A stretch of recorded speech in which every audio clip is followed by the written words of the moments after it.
Hi everyone, I'm the Red Ronin, and today we're going to talk about how to make an ideal Suicide Squad in live action. So let's get into it.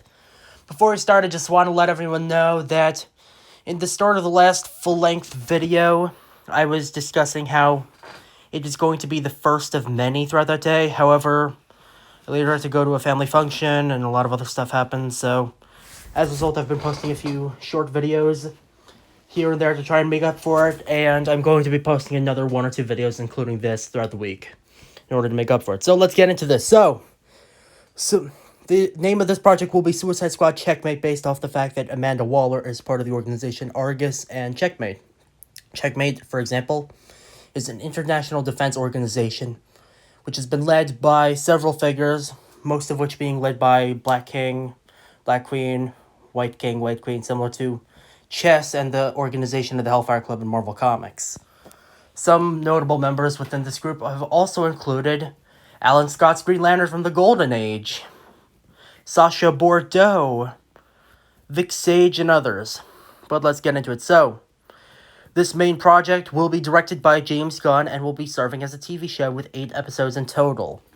Mostly because, although I would admit that it would be a great idea to bring back 30-minute episodes and 20-plus episode seasons, this isn't going to work for a Suicide Squad project with this amount of plot. I don't, as of the moment, maybe I could try and find a way to extend it later on, but as of the moment, I can't find a way to extend it past 8 episodes. And each of these will be about 45 minutes long, so let's get it. So, Amanda Waller will be portrayed by Viola Davis, returning from all previous Suicide Squad live-action roles, and she's going to be the one put in charge of this group. So, the start of this TV show, in episode 1, we'll have Maxwell Lord, who is played by Tom Cruise, and is normally shown as a businessman with the ability to mind control others at the cost of him having a bloody nose. He is captured in Belle Reve, and he later comes up with a plan and breaks out of Belle Reve prison. With him, he takes the Black Diamond, which allows him to manifest the dark spirit of Eclipso, which will be portrayed by the reprising actor Nick Tarabay from the Stargirl show. Deathstroke, who will be played by another reprising actor, Joe Manganiello, from the Justice League post-credit scene. And by Justice League, I mean both the Joss Whedon cut and the Zack Snyder cut. In addition to this, we'll have a few new actors onto the scene, with some characters that have not been seen in live action, either at all or not in a long time, such as Gigantor, who will be played by famous wrestler Becky Lynch, Count Vertigo, played by notorious villain actor Mads Mikkelsen, Blockbuster by Liev Schreiber, who played Sabretooth in X-Men Origins, and Julie of the Punch and Julie duo, played by Kristen Bell. And the first episode will be dedicated to them getting their plan together and breaking out. And the reason why Julie, for example, is joining this Suicide Squad, which is going to be revealed as the first Suicide Squad, is because her husband Punch died in the first couple squad missions, and she wants revenge against Waller, which makes sense. If you love someone so much that you marry them, you want to have kids with them, 1,000 other things, and then you see them die in front of you, it would traumatize you for life. As a result, she wants clear and just revenge against Waller and the entire organization that promoted the Suicide Squad. So, you will have all these guys break out, and they will meet up at Black Gold Corporative, which is the company of Maxwell Lord in the comics. And as a result, Amanda Waller gets her neck bombs out, gets angry, and starts to assemble her squad. Episode 2, you get a Suicide Squad comprised of Clock King, who will be played by Richard E. Grant, a somewhat noble and kind, gentlemanly figure. Magpie, a jewel thief with no powers and a dedication to steal anything that's shiny, played by Sia. Condiment King, which in this case will be a fictionalized version of Kevin James that was hypnotized by the Joker to become a criminal because he made too many Joker jokes. Dog Welder by Aaron Taylor Johnson, just a guy who welds dead dogs to people for no reason. I don't know why he exists, but he's pretty funny. The 10-Eyed Man by Will Arnett, okay? Everyone's favorite Lego Batman. I'm Batman. She-Bat, played by Trisha Helfer, who, if any of you have watched the TV show Lucifer, she plays a character by the name of Goddess or Charlotte Richards, depending on which personality is taking place. There's a lot more that can be delved into Lucifer lore, but I'll have to explain that in a separate video. And the Silver Swan, who is a lower-class Wonder Woman villain with silvery wings, played by Rose Byrne. So, just for context on each of the characters that have already been introduced, Eclipso is a rejected spirit of God. A rejected spirit of vengeance that was cast away and hidden inside the Black Diamond because of its tendency to slaughter not just sinners as a spirit of vengeance, but also ordinary people. Deathstroke is one of the most famous DC assassins in history, who has proficiency in using any type of firearm, swords, and a variety of other weapons. In this show, there will be the swords, pistols, maybe assault rifle, and javelin. Giganta, as her name implies, just grows large. Count Vertigo has the ability to disorient others with a sort of like with a brain implant that he connected in. Blockbuster's just a giant guy with somewhat enhanced durability. However, he does not have durability against fire. Fire can kill him. And Julie's just a criminal who has a diamond-like throwing device that can explode. Team 1, Clock King has no powers, but just has an ability to see 3 seconds into the future. Magpie, already mentioned. Condiment King, he just has 2 guns that shoot ketchup and mustard and maybe a few relish packets. Dog Welder, pretty simplistic, although pretty terrible. He carries around dead dogs for some reason, and a blowtorch. That's it. The Ten-Eyed Man lost his sight, and he later got fake eyes that somehow connect to his retinas to an extent that allow him to see from each of his fingertips. She-Bat is is the wife of Kirk Langstrom, the original Man-Bat, and her name applies at all. Silver Swan, as I partially mentioned earlier, she's just basically a female Falcon. But besides that, though, this team that I mentioned here is going to be one of the only things that is mentioned and shown in the media. Most of the trailers are going to have them as the main squad. And episode 2 will hype them up as a big squad before they get a massive slaughter.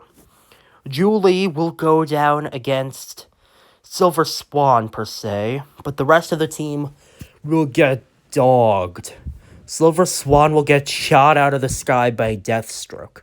She-Bat will fly away before her wings blow off due to nanobite implants, causing her to fall into the waters below.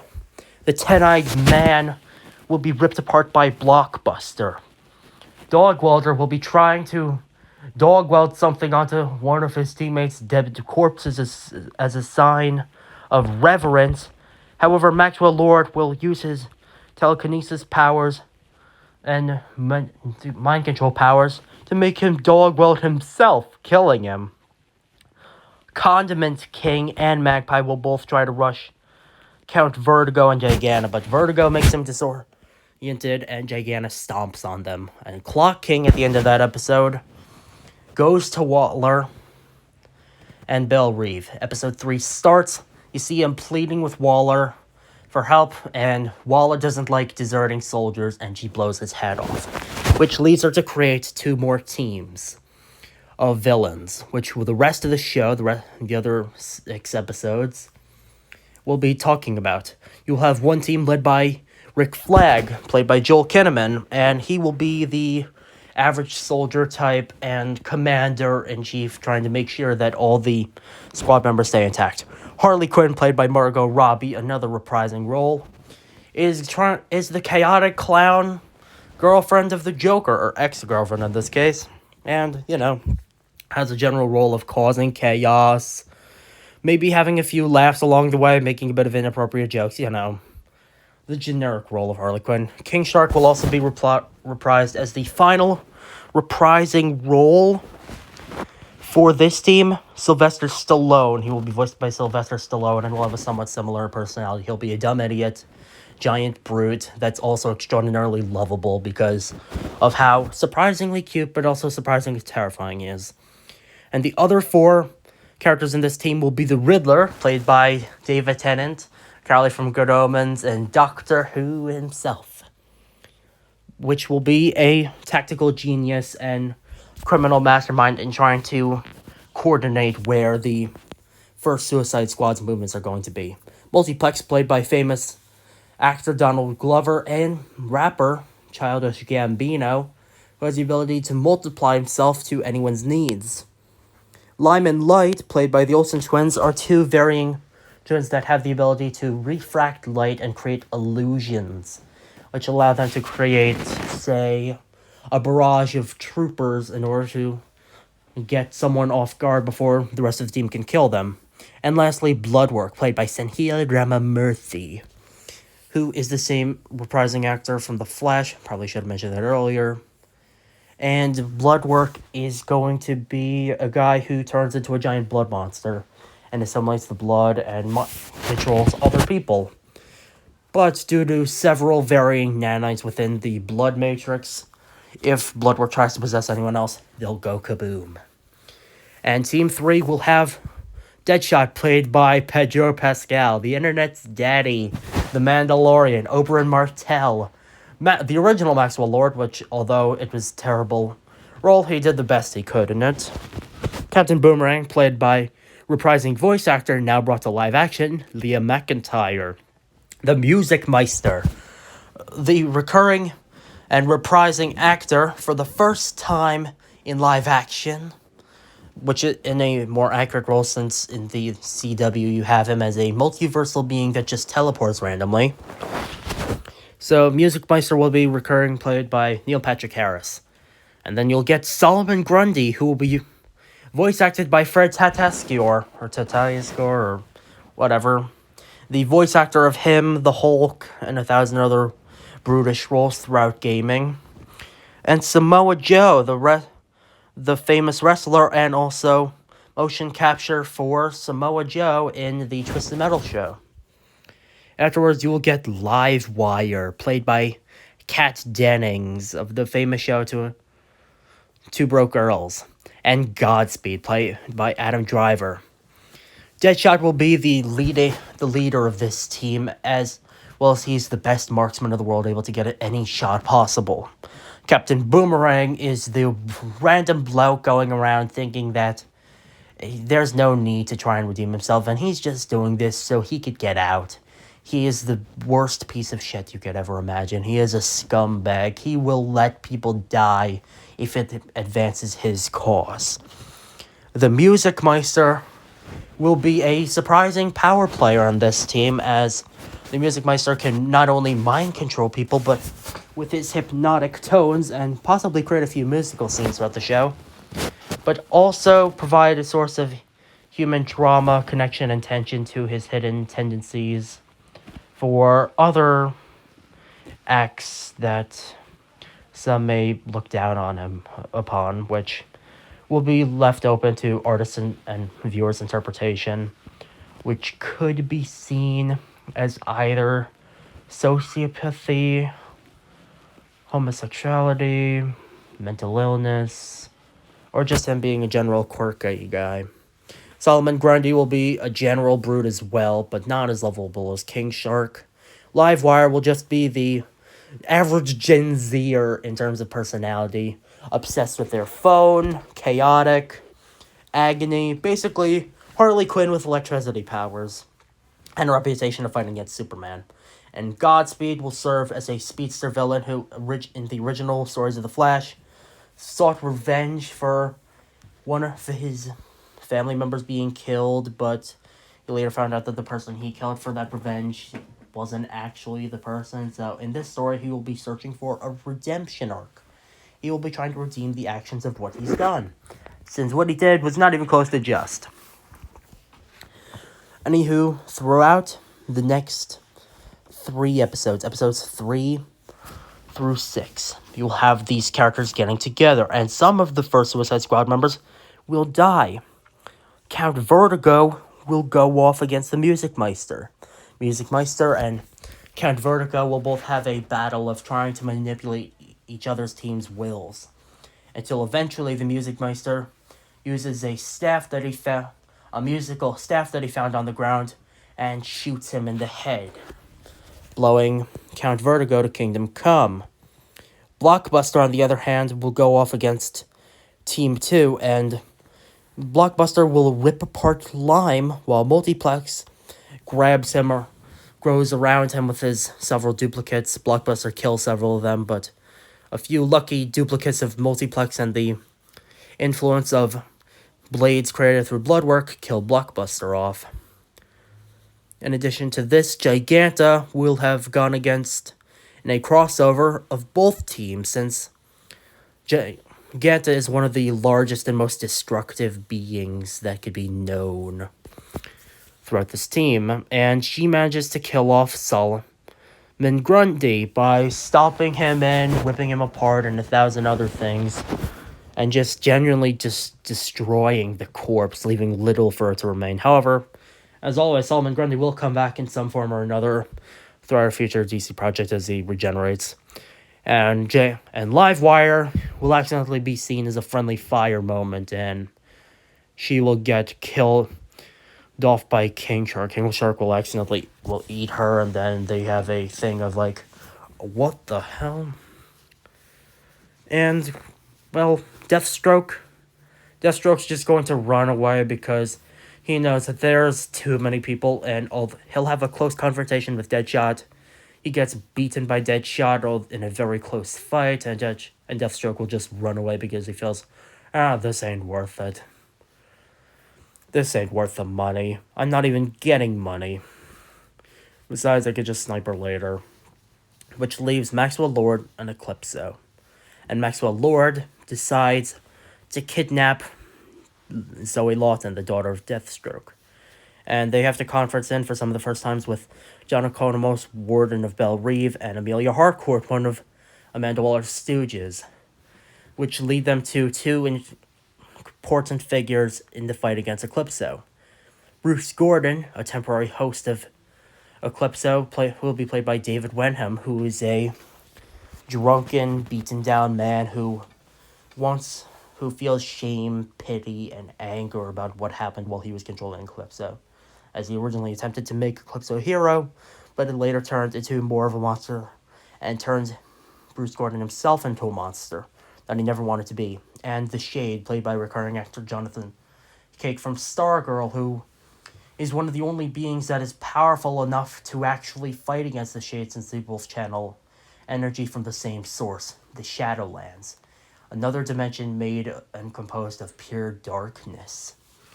And as a result, the Shade will provide several power boosts and also teleporting qualities to each of the members and send them over to Diablo Island, the original birthplace of the Black Diamond. And so Maxwell Lord will combine with the spirit of Eclipso, and there will be the final fight on Diablo Island. On there, you will have Multiplex send all of his duplicates out. However, unfortunately, Eclipso uses a bunch of lasers and choking strategies in order to eliminate Multiplex off the table. Meanwhile, Bloodwork will be just separated on a molecular level, separating all potential form of life away from him, slaughtering Bloodwork for good. Meanwhile, all the other members are barely hanging on by a thread, and Godspeed sacrifices himself using all of his remaining Speed Force power to neutralize and destroy the Black Diamond with his strength, while also dealing a heavy blow to Maxwell Lord, killing Maxwell Lord and Godspeed, leaving the spirit of Eclipso to funnel off and travel to the heavens before the Spectre intervenes through divine light and sends it off to hell, which will end the show's overall run. Suicide Squad, checkmate. A few future ideas for members would be a captured version of Atrocitus, which would be an interesting idea because of how Atrocitus is normally seen as a vigilante figure who wants to murder those who murdered others. Similar logic with Bronze Tiger. Meanwhile, some more redeemable figures would be Killer Frost, Nightshade, the Eradicator, and Savant, who all of which have also served as somewhat anti-heroic figures, but have also turned towards the dark side. Meanwhile, Plastique, Bane, Dr. Destiny, Toyman, Poison Ivy, Cyborg Superman, Black Spider, Sportsmaster, Film Freak, Yo-Yo, Electrocutioner, Copperhead, Dr. Polaris, Talon, Ravager, Ragdoll, Catman, Mirrormaster, Zebraman, Killer Moth, Blackhand, Firefly, Manchester Black, Copperhead, Dr. Cyclone, Cavalier. They're all evil in their own separate ways, but I'll probably make a separate video for that. But this is my idea and concept for an ideal Suicide Squad. I hope you all have a great day, and I'll post soon, so see you later. Bye.